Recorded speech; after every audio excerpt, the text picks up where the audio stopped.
be with you. A reading from the Holy Gospel according to Matthew.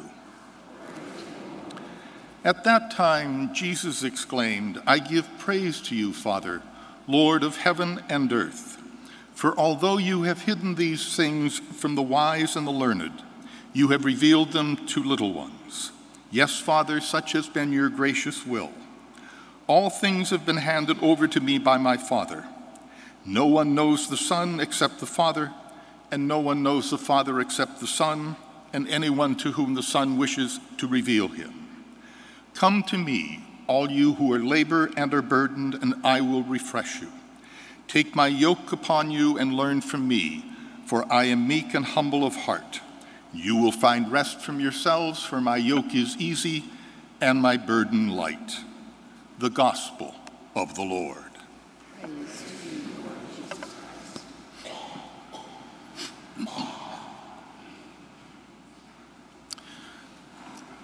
I have very good friends who have two dogs. One is a black lab, and you know how black labs are. They love to be around people. You go in the house, the dog's right at your feet with its tail wagging. It just wants to be petted. And about a year ago, they got a second dog, a Cavalier King Charles. And the affection between those two dogs was amazing to watch. If the black lab would go in a corner and lay down, the little dog would snuggle right up against it and fall asleep. If the black lab got up and walked around, the little one was just a foot behind it. Unfortunately, about 2 weeks ago, the little dog got out of the house and was hit by a car and killed. And I was there for dinner the other night, and I never have seen anything like it in my life. That black lab is so depressed, it's unbelievable. He doesn't pay any attention to anybody coming into the house. He just walks around and his head is hanging so low it almost touches the floor. And then you hear him go in a corner and curl up away from everybody, and you hear him cry. I had no idea that animals were capable of such human emotion. But we run the risk of also becoming depressed. Maybe it's a marriage, a child, a parent, illness, finances, your job, any number of things. And when that happens, I would ask you, if you never remember anything else from the scriptures, remember two passages. In the Old Testament book of Sirach, the prophet tells us that God said, "I created you, I have called you by name, and you are mine. Even if you walk through raging waters, you will not drown. If you step on burning coals, you will not be harmed. You are precious in my sight, and I love you.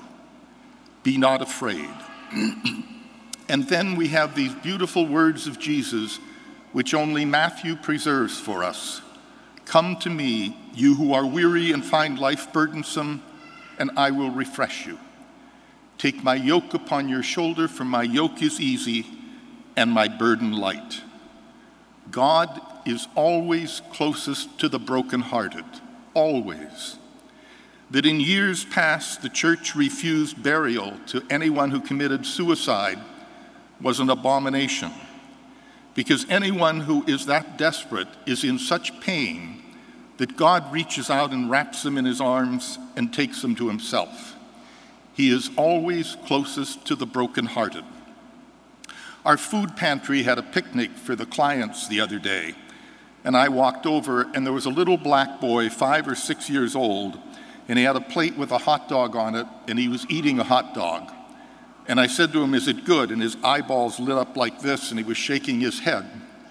And a few minutes later, he finished the second hot dog, and he came up to me and said, "Can I have another one? This is the only time of the year I get to eat a hot dog." I think we forget sometimes how deprived some people are and how much we have that we take for granted. And that little child has no clue how precious he is in God's sight. Will he succeed in life? I hope so, but the cards are stacked pretty strongly against him.